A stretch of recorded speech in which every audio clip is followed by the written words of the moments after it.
أعوذ بالله من الشيطان الرجيم. بسم الله الرحمن الرحيم. السلام عليكم ورحمة الله وبركاته. الحمد لله رب العالمين.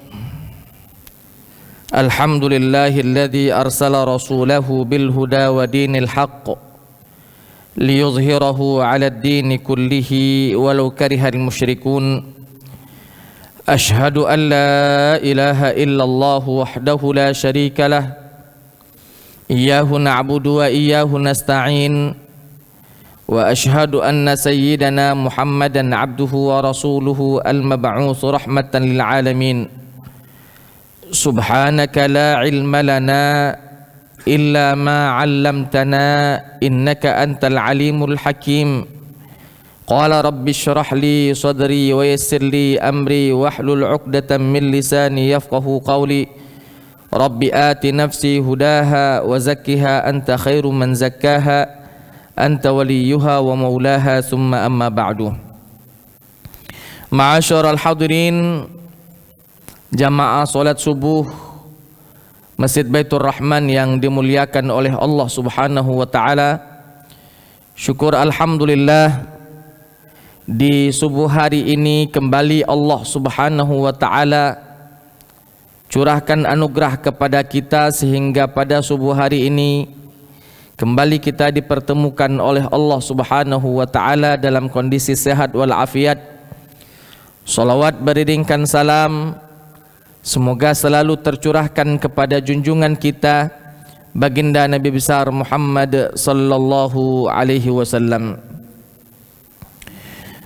Bapak Ibu hadirin wal hadirat jamaah salat subuh yang dimuliakan oleh Allah Subhanahu wa taala. Di pertemuan terakhir kita pada kajian tafsir Al-Qur'an, kita akhiri kajian kita pada surat Al-An'am, pada surat Al-An'am ayat 66. Maka subuh hari ini insyaallah kembali kita akan melanjutkan kajian tafsir kita di surat Al-An'am ayat 67, surat Al-An'am ayat 68 dan 69. Kalau memang memungkinkan waktu kita sampai Al-An'am ayat 70. Sebelum kita mencoba mengkaji, mentafsirkan ayat-ayat tersebut, alangkah baiknya jikalau kita baca terlebih dahulu ayat-ayat yang akan kita tafsirkan.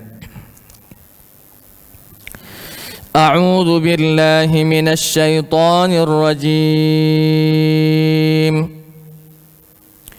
Bismillahirrahmanirrahim.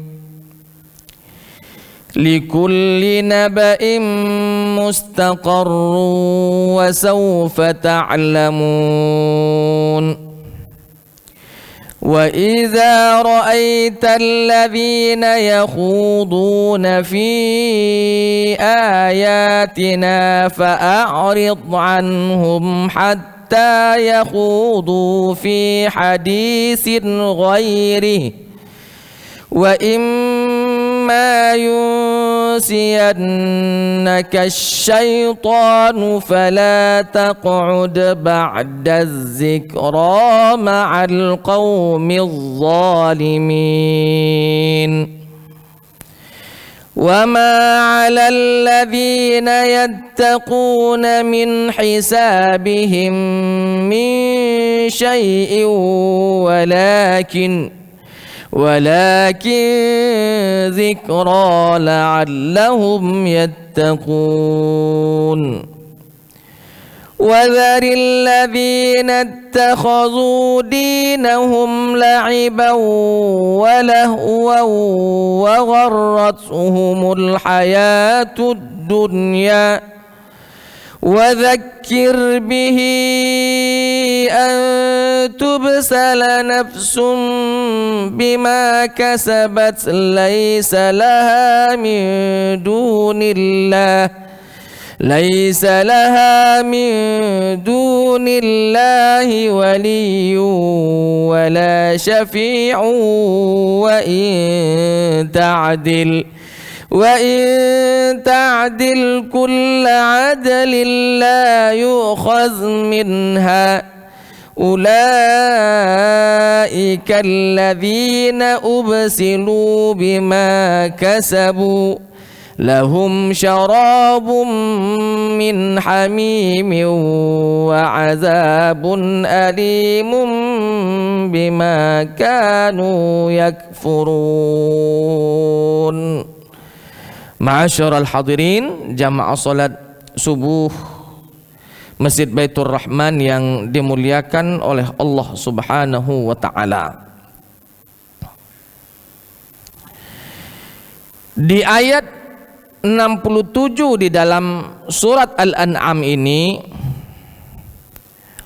Allah Subhanahu wa taala menyampaikan kepada manusia bahwa setiap yang disampaikan oleh para nabi, setiap kabar yang disampaikan oleh para nabi dan rasul tersebut, pasti kabar yang disampaikan itu akan terjadi.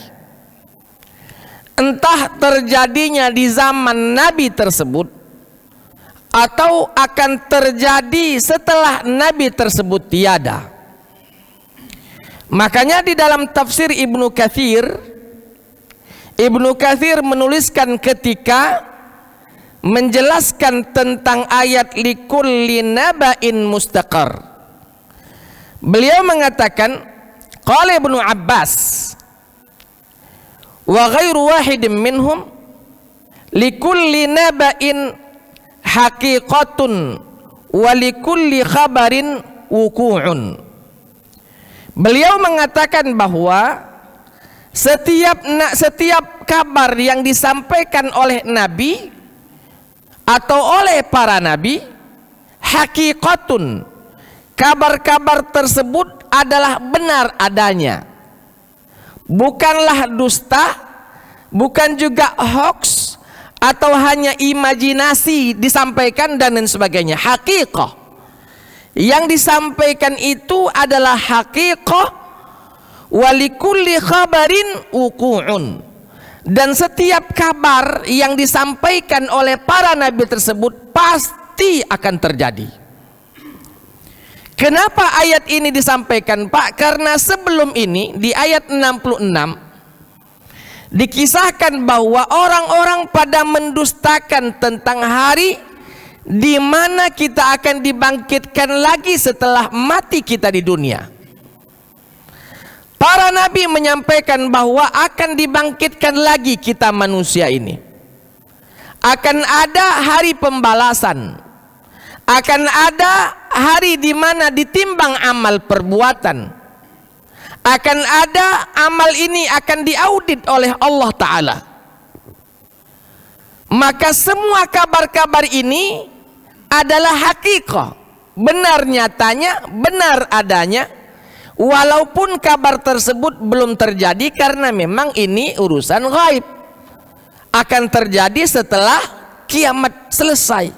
Akan terjadi setelah dunia ini sudah hancur. Barulah nanti ada kehidupan selanjutnya.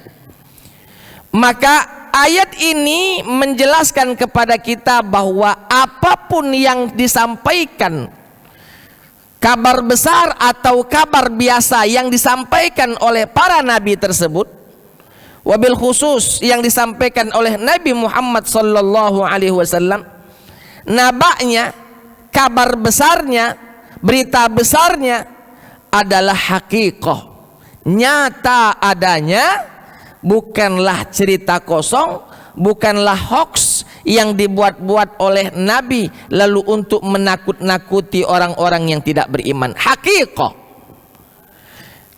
Dan ketika dikatakan hakikah ini nyata adanya, kan orang-orang kafir Quraisy bertanya, mana? Kalaupun ada, datangkan. Bukankah orang-orang kafir Quraisy menantang nabi, kalau memang kami salah, datangkan azab itu, jangan tunggu lama-lama. Jangan nunggu akhirat lagi, datangkan sekarang azab itu kalau memang azab itu ada. Apa jawaban Nabi sallallahu alaihi wasallam? Azab itu bukan ada di tanganku, adanya di tangan Allah. Ketika Allah menghendaki diazab, maka turunlah azab. Ketika Allah masih mengundur atau memberikan waktu jeda untuk mereka beristighfar, memohon ampunan kepada Allah, itu hak prerogatif Allah subhanahu wa ta'ala. Maka urusan ini adalah urusan ghaibiyah, apalagi hal-hal yang akan terjadi, kabar-kabar yang akan terjadi, bukan yang sudah terjadi atau yang sedang terjadi, tapi yang akan terjadi.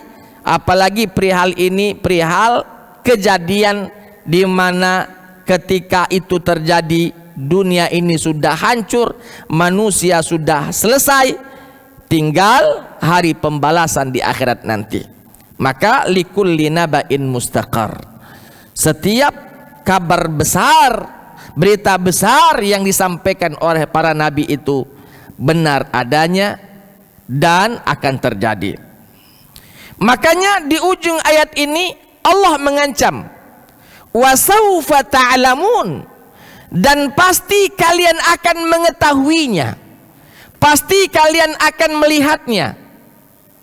Kenapa? Karena kabar tersebut benar adanya. Beda Pak kalau kabar itu hoax, beda kalau kabar itu cuman imajinasi orang yang menyampaikan saja, jauh dari kebenaran, maka takkan terjadi.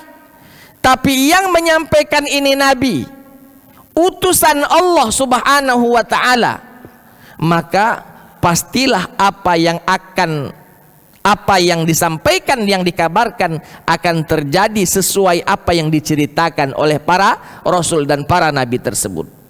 Makanya disebutkan wasaufa ta'lamun, dan pasti pada waktunya Anda akan melihatnya, Anda akan mengetahuinya.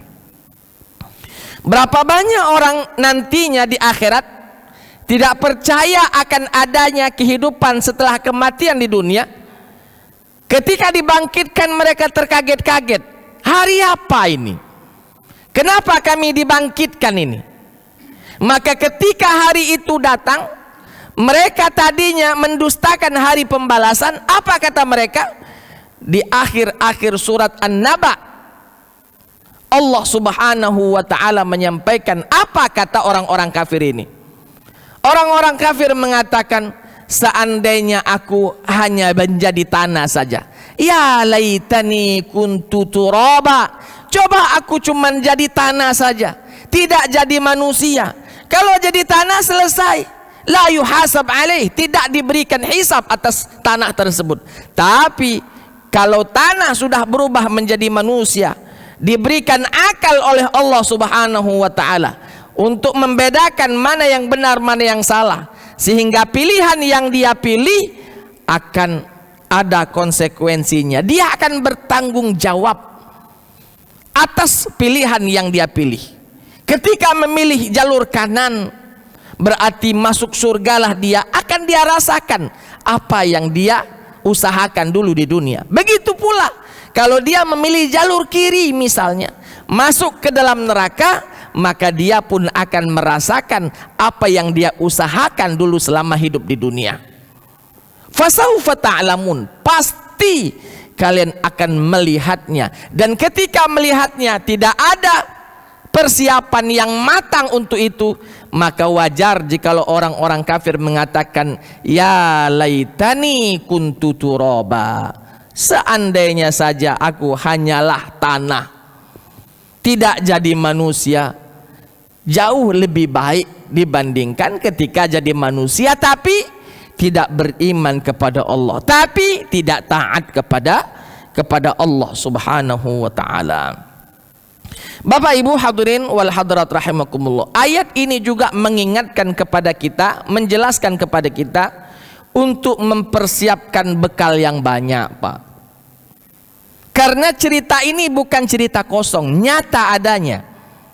Maka orang-orang yang cerdas itu ketika telah tahu cerita itu cerita benar, dan apa yang akan terjadi pada cerita tersebut, dia harus mempersiapkan diri.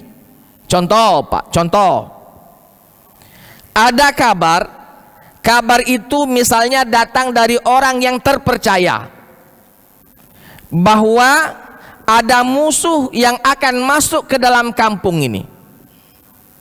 Ada para perampok yang akan merampok orang-orang yang ada di kampung ini. Pak, ketika kita mendengarkan kabar tersebut, pastilah kita mempersiapkan diri. Entah itu kita beritahu kepada pihak keamanan untuk siap siaga, entah itu kita juga mempersiapkan diri kita, ya, masing-masing di setiap rumah kita, untuk menjaga rumah kita, untuk menjaga komplek kita, untuk menjaga kampung halaman kita. Kenapa? Karena ada kabar yang valid tentang akan datangnya perampok yang akan merusak kampung halaman kita. Makanya Bapak Ibu, ketika di Mekah Nabi Muhammad sallallahu alaihi wasallam naik ke atas bukit Safa, lalu memanggil semua kaum, memanggil semua suku orang-orang Arab itu. Ya ma'syara Quraisy, wahai orang Quraisy sini, wahai si fulan sini, wahai si fulan sini.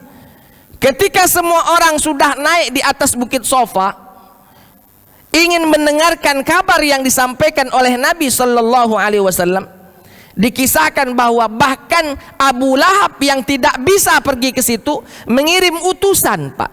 Coba dengar ke apa dia nak diomongi oleh Muhammad itu. Kenapa? Karena Muhammad diketahui Al-Amin, orangnya terpercaya. Belum pernah mereka dapatkan bahwa Nabi Muhammad berbohong kepada mereka.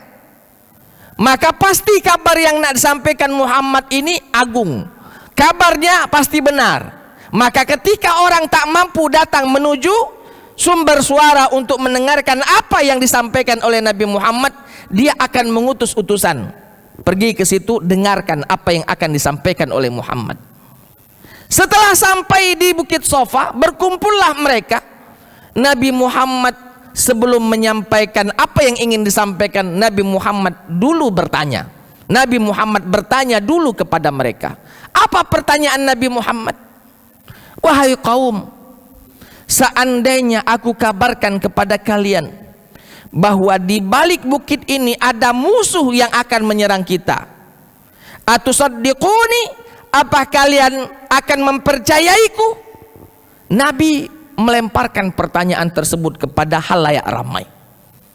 Semua yang datang mengatakan bahwa kami percaya wahai Muhammad. Kami belum pernah mendapatkanmu berbohong sekalipun kepada kami. Kami percaya. Kata Nabi, sudah kalau memang kamu percaya, saya ingin mengabarkan kabar lebih besar daripada apa yang saya ilustrasikan di awal. Apa itu? Bahwa aku adalah Rasul utusan Allah, bahwa aku ini adalah basyiran wa nadhiran, memberikan kabar gembira bagi orang-orang yang taat, memberikan ancaman bagi orang-orang yang tidak mau taat. Pak, ketika disampaikan perihal tersebut, apa jawaban dari mereka? Mereka mengatakan, wabil khusus paman Nabi sallallahu alaihi wasallam, ya, Abu Lahab, tabbal laka ya Muhammad, alihadza jama'tana. Muhammad, celaka kau di seharian ini. Ngapo? Apakah dengan kabar ini engkau kumpulkan kami di sini? Kata Nabi, iya. Maka turunlah ayat tabbat yada abi lahabi wa tab. Sungguh, ya, ini adalah hal yang amat sangat benar adanya yang disampaikan oleh Nabi, tapi mereka menolak kabar tersebut, ya. Makanya Allah Ta'ala mengatakan likulli naba'in mustaqar. Cerita yang diceritakan oleh Nabi, dia bukanlah cerita biasa, cerita kosong yang bahasa kita hanya untuk mengisi waktu cerita dongeng saja. Tapi ucapan yang diucap oleh Nabi itu adalah wa ma yantiqu 'anil hawa in huwa illa wahyu yuha. Wahyu yang Allah wahyukan kepadanya, lalu wahyu tersebut disampaikan kepada kita atas apa yang akan terjadi. Jadi itu tafsiran di ayat 67 di dalam surat Al-An'am. Ma'asyiral hadirin, jamaah salat subuh yang dimuliakan oleh Allah Subhanahu wa taala. Di ayat selanjutnya, di ayat 68 dalam surat Al-An'am ini, Allah Subhanahu wa taala berfirman, "Wa idza ra'aital ladzina yakhuduna fi ayatina fa'arid anhum hatta yakhudu fi haditsin ghairi." Ayat 68 ini menjelaskan kepada kita bahwa apabila kita duduk bersama orang-orang di kelompok-kelompok, rupanya kelompok-kelompok tersebut ketika kita duduk di tengah-tengah mereka, mereka ini sedang yakhuduna fi ayatina, meremehkan ayat-ayat Allah Subhanahu wa taala, memperolok-olok ayat-ayat Allah. Maka Allah Subhanahu wa taala memerintahkan fa'arid anhum, maka jauhilah mereka, tinggalkanlah mereka, jangan duduk bersama mereka, hatta yakhudu fi hadisin ghairi, sampai kelompok tersebut beralih pembicaraan, tidak lagi memperolok-olok ayat Allah, tapi ya berbicara yang lain, ya. Maka boleh kita kembali nimbrung di kelompok tersebut. Bapak Ibu hadirin, selagi mereka memperolok-olok ajaran agama Allah, ayat-ayat Allah, dilarang kita. Kenapa? Karena di dalam surat An-Nisa, Allah Subhanahu wa taala menyampaikan kepada kita, ketika kita masih duduk di kelompok tersebut, sedangkan ayat-ayat Allah Subhanahu wa taala dipermainkan, ayat-ayat Allah dihinakan, maka Allah Subhanahu wa taala berfirman dalam surat An-Nisa, innakum idzam misluhum, sesungguhnya kalian kalau begitu sama saja dengan mereka. Dalam surat An-Nisa Allah taala berfirman, walaqad nazzala 'alaikum fil kitabi an idza sami'tum ayatillahi yukfaru biha wa yustahza'u biha fala taq'udu ma'ahum hatta yakhudu fi hadisin ghairi innakum idzam misluhum. Kalau memang kalian mendapatkan satu kelompok sedang menghinakan ayat-ayat Allah, sedang menghinakan ajaran agama Allah Subhanahu wa taala, Allah perintahkan kepada kita bahwa jangan pernah duduk bersama mereka, fala taq'udu ma'ahum, hatta sampai mereka yakhudu fi hadisin ghairi, beralih pembicaraan ke pembicaraan yang lain selain menghinakan ayat-ayat Allah. Kalau tidak kita beralih, kita masih duduk bersama mereka, bahkan tertawa bersama mereka, kata Allah Ta'ala, innakum idzam misluhum, kalau begitu Anda dan mereka sama saja. Bapak Ibu, dewasa ini, zaman sekarang ini, atau akhir zaman kita sekarang ini, acap kali kita dapatkan Pak, ada kelompok-kelompok atau duduk teman-teman duduk kita, berbicara dia, bercerita dia, atau mungkin dia membuat lelucon misalnya, tapi pembicaraannya, kisahnya, leluconnya menghinakan Allah Subhanahu wa taala. Pembicaraannya, kisahnya, leluconnya menghinakan ayat-ayat Allah Subhanahu wa taala. Maka jangan pernah duduk kita bersama mereka. Boleh duduk dengan mereka ketika sudah beralih pembicaraan. Kenapa Pak? Karena kalau kita masih saja duduk bersama mereka, bahkan tertawa bersama-sama, na'udzubillah summa na'udzubillah, aina ghiratukum, di mana rasa cintamu kepada Allah? Di mana rasa cintamu kepada ayat-ayat Allah? Di mana rasa cintamu kepada nabinya ketika nabi diolok-olokkan? Di mana rasa cintamu kepada sunnah ketika sunnah diperolok-olok, sedangkan kita bersama mereka dan kita tetap duduk dan bahkan tertawa dengan mereka? Maka ayat ini jelas sekali Pak. Makanya pandai-pandailah menuntut teman duduk Pak. Pandai-pandailah mencari teman duduk. Ini teman duduk bagus ini, ngapo dia ngarah ke kebaikan. Kalaupun bercanda, ya cara manusia Pak, kalaupun bercanda, candaannya benar, walaupun bercanda, candaannya tidak menyakitkan. Walaupun dia bercanda, candaannya bukan hoax. Nabi saja bercanda, Pak. Nabi saja bercanda. Jangankan kita, Nabi saja bercanda. Tapi candaan Nabi benar. Satu ketika, Pak, ada seorang wanita. Wanita ini sudah tua, nenek-nenek. Datang kepada Nabi lalu bertanya kepada Nabi, "Ya Rasulullah, adakah orang seperti saya ini masuk ke dalam surga?" Apa pertanyaan nenek tersebut? Adakah orang seperti saya ini masuk ke dalam surga? Nabi menjawabnya dengan jawaban candaan. Tapi candaannya benar. Nabi mengatakan, tidak ada orang yang masuk surga seperti nenek-nenek. Dakati. Pak, nenek tadi nangislah, nani tadi. Oh, sudah puluhan tahun aku nyembah. Sudah puluhan tahun aku sujud. Puluhan tahun aku sudah puasa. Puluhan tahun aku sedekah. Tidak masuk surga aku. Nangis nenek tadi. Rasul bertanya, siapa yang tidak masuk surga? Aku. Siapa ngomong tidak masuk surga? Engkau tadi mengatakan bahwa orang seperti aku tidak kati di surga. Betul lah kata surga. Kenapa? Karena yang masuk surga itu, Pak, sudah dimudahkan oleh Allah. Tadinya nenek-nenek berubah jadi muda lagi. Tadinya kakek-kakek berubah jadi muda lagi.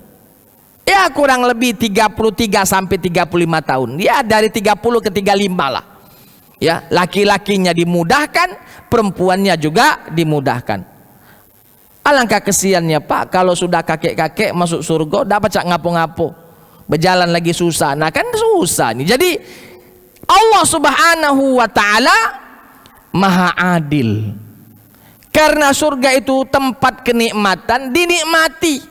Kalau mau menikmatinya berarti badan harus sehat dulu, badan fit juga.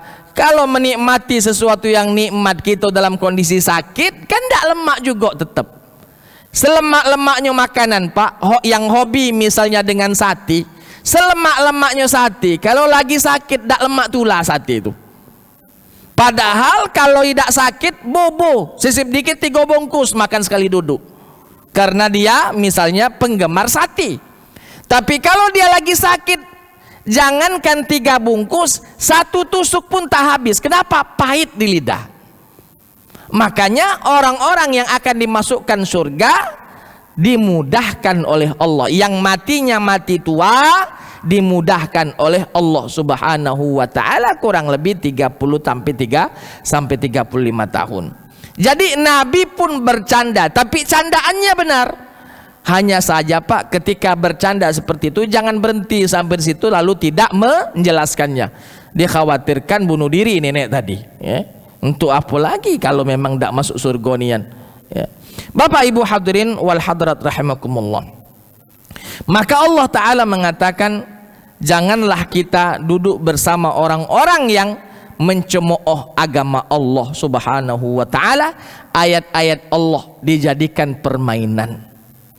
Pak, duduk di sini bisa secara hadir, luring kalau bahasa anak sekarang, bisa secara online, daring.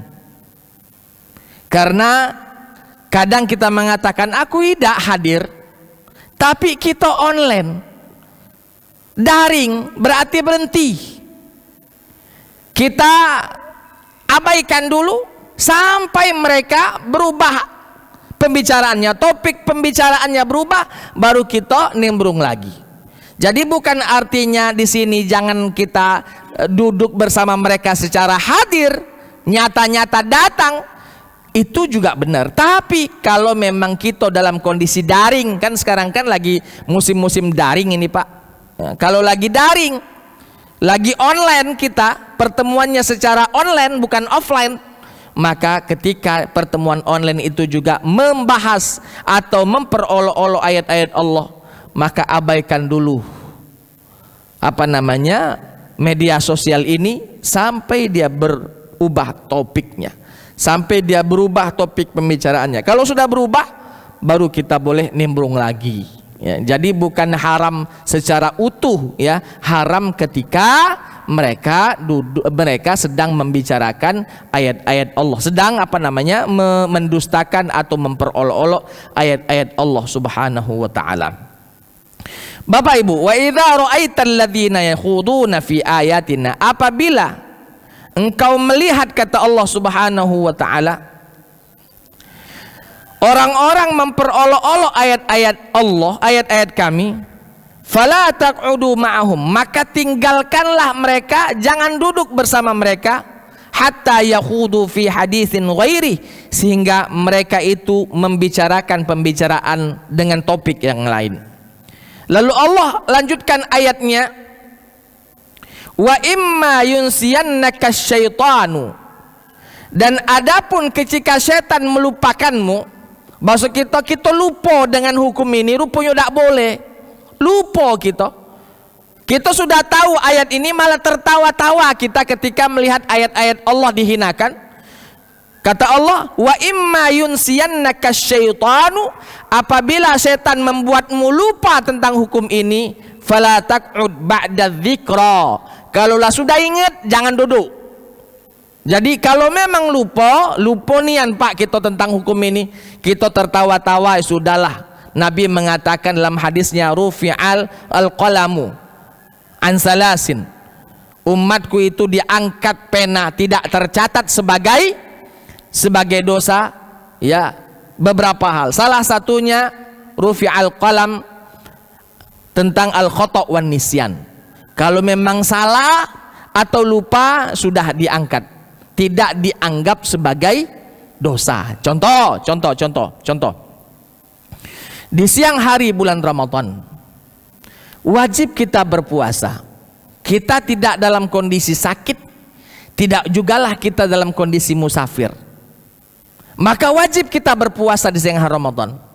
Lupa kita rupanya minum, saking hausnya, saking panasnya cuaca, lupa kalau itu hari puasa, lupa kalau kita sedang di Ramadan, lupa kalau kita sedang melakukan ibadah puasa. Minumlah kita 2 gelas Pak. Lupa, betul-betul lupa, bukan lupa-lupaan Pak, betul-betul lupa. Minum 2 gelas. Apakah 2 gelas ini membatalkan puasa kita? Jawabannya tidak.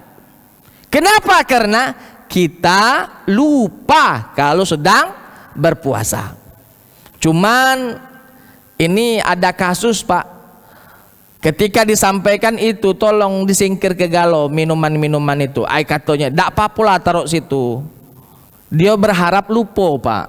Tidak apa-apa lah taruh situ. Kalau baik kita lupa minum, kan rezeki dari Tuhan. Nah itu berarti sudah mancing-mancing. Maksud kita itu ketika memang kita sedang puasa, semua yang kira-kira membatalkan puasa itu singkir ke galau. Makanan yang ada di pojok meja tutuplah galau. Apalagi bila perlu segellah dulu kulkas itu, disegel dulu, tulis disegel tuh puasa misalnya, supaya tidak sembarangan muka kulkas ngambil air minum dan lain-lain.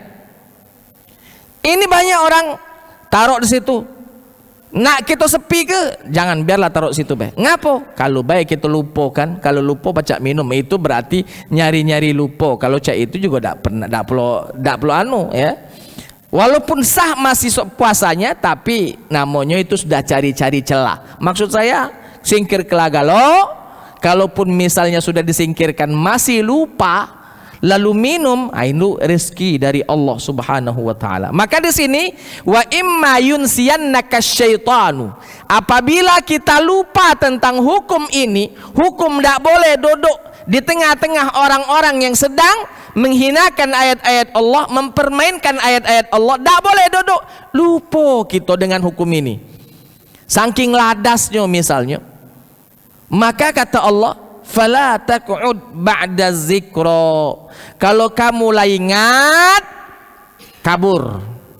Kalau kau lah ingat, tinggalkan. Tapi kalau masih lupa, ya sudah, namanya lupa. Rufi'a an ummati al khata'a wan nisyan, umatku diangkat salahnya, diangkat, tidak dianggap dosa ketika dia melakukannya dengan salah salah dalam artian salah tidak sengaja. Yang kedua adalah dia melakukannya karena lupa. Ya. Fala taq'ud ba'da dzikra. Kalau sudah ingat lah sadar, maka tinggalkan.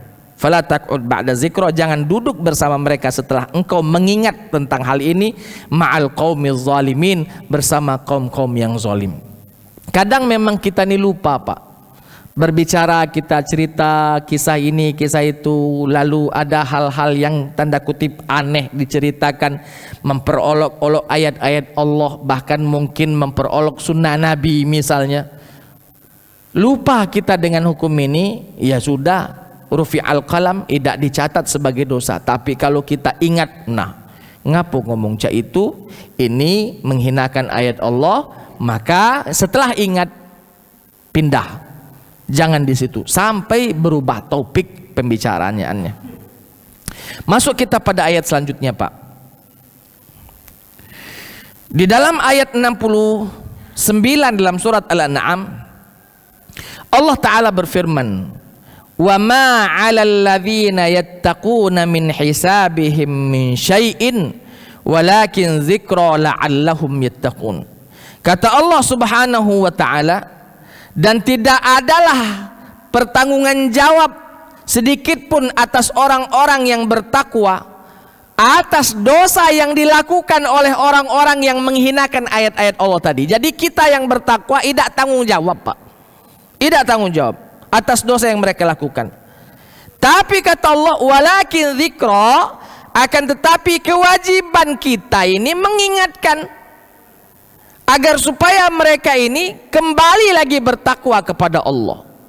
Jadi ayat ini menyarankan kepada kita, ketika ada orang yang memperolok-olok ayat-ayat Allah, menghinakan ayat-ayat Allah, menghinakan Rasul dan sunnahnya, jangan cepat kita berlari dari situ, membiarkan kemungkaran itu terjadi.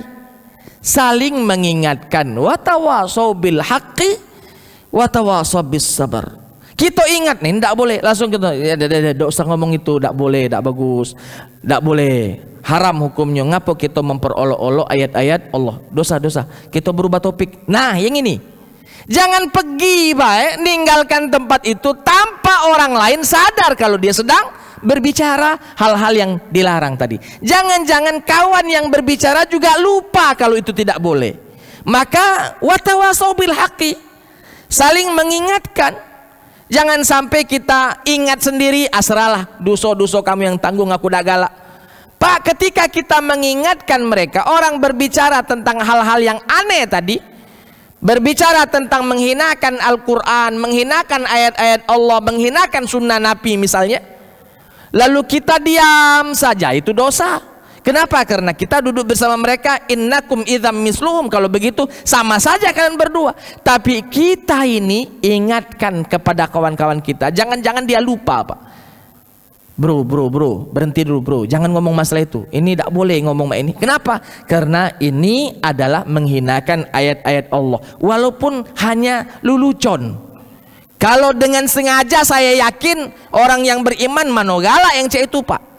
Tapi kadang ini lelucon dia sampaikan, leluconnya ini nyerempet-nyerempet kepada menghinakan ayat-ayat Allah atau menghinakan sunnah Nabi Sallallahu Alaihi Wasallam. Contoh, Pak, contoh, mohon maaf sekali, contoh, mohon maaf. Ada orang mengatakan, apalah kamu ini manjang ke jenggot, misal, apalah kamu manjang ke jenggot ini, ngapo mecak kambing galau-galau, ini misal, Pak. Nah, yang omongan cak tadi tidak boleh. Kenapa? Karena memanjangkan jenggot itu adalah sunnah Nabi Sallallahu Alaihi Wasallam.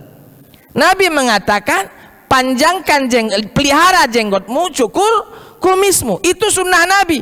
Kalau itu menjadi bahan olok-olokan kita ingat dengan ayat ini lalu kita diam baik, baru berdosa. Tapi kalau kita ingat, lalu kita ingatkan kepada teman kita yang sedang bercanda tadi, bercanda, saya yakin dia sedang bercanda. Kita ingatkan, tidak boleh cak itu. Ini adalah menghinakan sunnah Nabi Sallallahu Alaihi Wasallam. Cuman tadi, Pak, mungkin dengan uslub yang mengena, jangan mentak-mentak akhirnya malah bebala.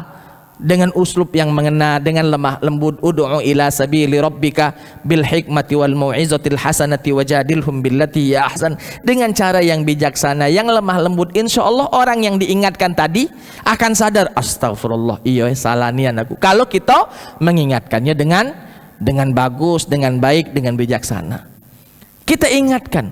Seandainya sudah diingatkan belum berubah, barulah kita beranjak dari tempat duduk kita. Kita tinggalkan kelompok tersebut. Kenapa? Karena kalau kita masih duduk bersama mereka, kita berdosa. Innakum idzam misluhum. Kalau begitu kata Allah, Anda dengan mereka sama saja. Makanya untuk membedakan kita dengan mereka yang menghinakan ayat-ayat Allah, setelah mereka diingatkan, setelah mereka diberikan nasihat, masih saja sudah kita mulai beranjak dari tempat duduk kita, pindah tempat duduk. Boleh kita gabung lagi dengan mereka hatta yaqudu fi hadisin ghairi.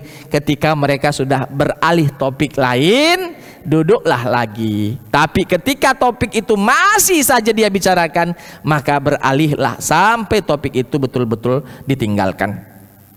Bapak Ibu hadirin wal hadirat rahimakumullah. Jadi orang-orang yang bertakwa tidaklah bertanggung jawab atas kesalahan yang dilakukan oleh orang lain ketika orang lain tersebut melakukan penghinaan tanda kutip kepada ayat-ayat Allah. Kita duduk, orang yang bertakwa itu duduk di situ sambil mengingatkan, tidak apa-apa, dia tidak berdosa. Yang tidak boleh itu duduk baik mendengarkan, bahkan menikmati lelucon. Nah itu tidak boleh ya. Kalau dia duduk lalu mengingatkan, menjadi munzir, menjadi peringat, memberikan peringatan, itu boleh-boleh saja. Bahkan kita harus. Kenapa? Karena watawasau bil haqqi watawasau bis sabri. Bapak Ibu hadirin wal hadirat rahimakumullah, ada 10 menit lagi lah kurang lebih sebelum waktu isyraq tiba. Kita coba buka sesi tanya jawab dulu. Yang nak bertanya diaturi Pak, kalau memang ada. Kalau tidak kita lanjutkan ini.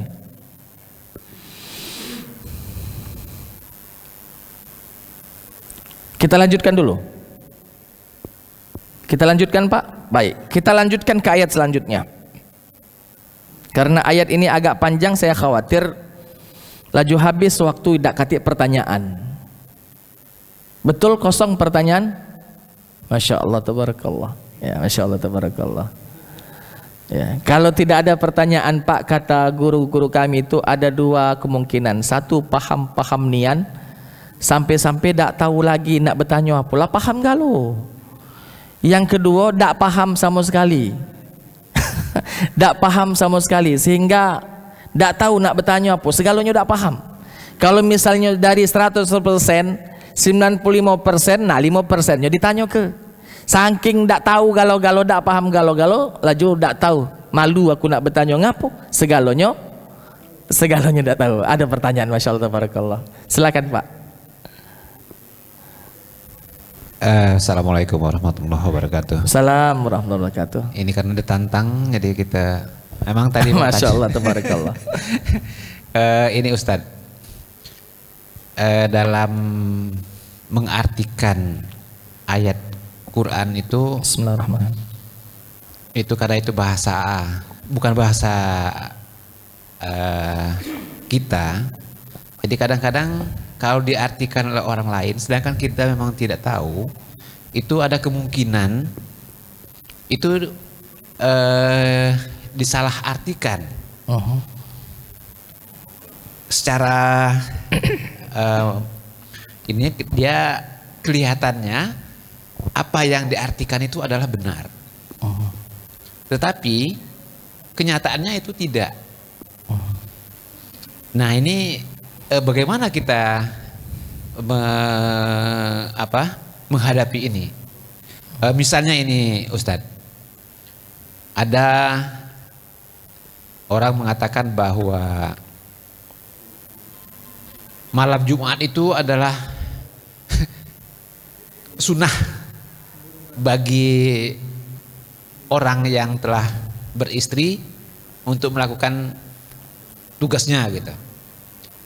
Sedangkan kalau ada saya dengar itu tidak, bukan itu sunnah.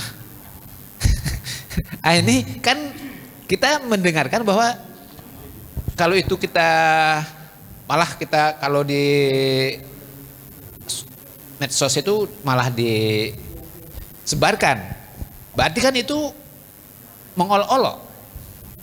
Nah ini bagaimana Ustadz? Terima kasih. Wassalamualaikum warahmatullahi wabarakatuh. Waalaikumsalam warahmatullahi wabarakatuh. Pak, saya abaikan dulu apa namanya contohnya. Yang penting intinya, contohnya kita abaikan dulu lah. Walaupun nanti saya senggol dikit apa namanya contohnya tadi. Pak, karena bahasa syariat kita ini adalah menggunakan bahasa Arab, Al-Quran sebagai dalil utama di dalam tasyri', dalam syariat kita berbahasa Arab. Nabi sebagai pedoman kita, sebagai uswatun hasanah kita juga orang Arab.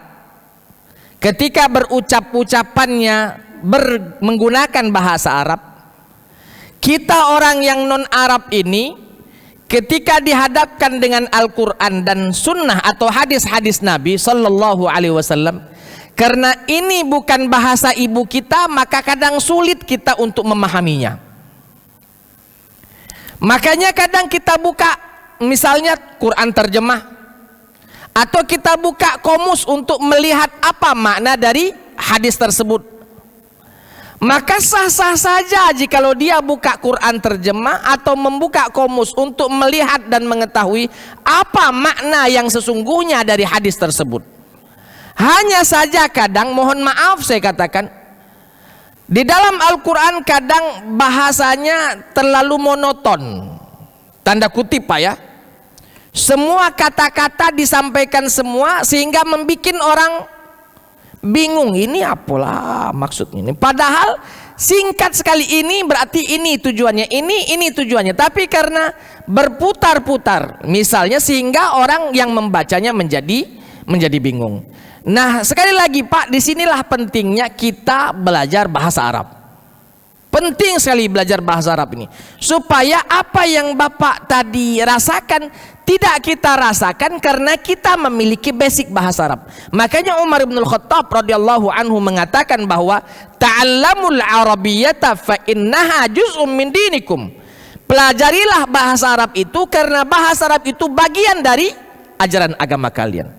Kalau kita tahu Pak dengan bahasa Arab, Al-Quran dibaca, setidaknya terbayang kita apa makna dari yang dibaca. Berbeda kalau kita cuma paham dari, mohon maaf ini, dengan dari Quran terjemah saja, kadang dibaca ini kita mengingatnya lagi, oh karena kesana akhirnya tidak kita ingat lagi atau kita abaikan dan lain sebagainya. Oleh sebab itu, satu jawaban saya, pentingnya kita belajar bahasa Arab supaya apa yang kita rasakan tadi tidak kita rasakan. Tidak kita rasakan, bingung kita misalnya sehingga salah memaknakan. Kenapa kita salah memaknakannya? Karena kita tidaklah paham tentang bahasa Arab itu sendiri. Dan bahasa Arab ini Pak banyak. Bukan hanya ada bahasa Arab basic, ada juga yang namanya ilmu balaghah, ilmu badi', ilmu bayan, ilmu arud dan lain-lain. Jadi ini pelengkap dari ilmu bahasa. Kalau bahasa itu ya cuman sekedar ngomong, faham artinya, tapi kalau sudah ke al-balaghahnya, ke badi'nya, ke al-bayannya, ke ilmu arudnya, ya dan lain sebagainya, itu lebih mempertajam, membuat manis, membuat rasa betul-betul terasa dari bahasa Arab itu sendiri. Jadi inti pertama adalah pelajari bahasa Arab supaya tidak salah.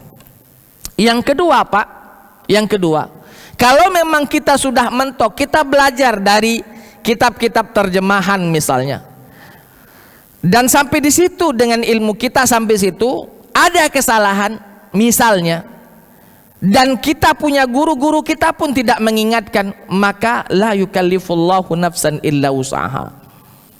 Allah itu tidaklah membebankan satu beban kepada hambanya sampai ya hamba itu apa namanya, sehingga hamba itu mampu melakukan beban tersebut. La yukallifullahu nafsan illa wus'aha. Contoh. Seorang hamba, kita misalnya karena tidak tahu bahasa Arab, dalam Al-Quran disebutkan begini Pak. Dalam Al-Quran disebutkan begini, bahwa yang termasuk membatalkan dari wudu itu Aula mastumun nisa misalnya. Lamasa yulamisu itu bahasa Arab standarnya artinya bersenggolan. Lamasa yulamisu artinya bersenggolan. Makanya mohon maaf, banyak orang yang mengatakan bahwa bersenggolan dengan istri tanda kutip itu membatalkan wudu. Walaupun itu yang dipilih oleh Imam Syafi'i, karena Imam Syafi'i selalu hati-hati Pak di bidang ini.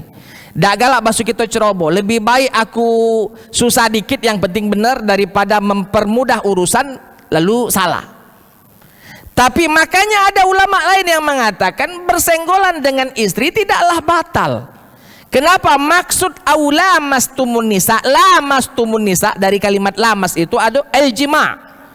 Mendatangi istri, berhubungan seksual dengan istri, barulah membatalkan dari wudhu tersebut. Selagi hanya senggolan tanpa ada hasrat, maka menurut ulama yang mengatakan tidak batal, tidak batal. Kenapa? Karena tadi adanya perkembangan dalam bahasa lamasa yulamisu bukan hanya artinya bersenggolan, tapi lebih dari itu. Ya, lebih dari bersenggolan juga disebut dengan aula mastumun nisa. Jadi walaupun saya katakan Imam Syafi'i rahimahullahu taala mengatakan dia lebih condong kepada lamastumun nisa artinya bersenggolan untuk meminimalisir kesalahan, Pak. Untuk meminimalisir kesalahan. Kalau saya pun demikian, daripada aku was-was salah apa tidak benar apa tidak, sudahlah aku ngambil yang ribet beda apa-apa, senggolan batal sudah. Walaupun misalnya ada ulama yang mengatakan tidak batal, tapi aku ragu. Dan kata Nabi, da'ma yuribuka ila ma la yuribuka. Tinggalkan keraguan-raguanmu menuju sesuatu yang tidak engkau ragu-ragukan. Senggolan batal dak batal dak daripada batal sudah batal kebailah.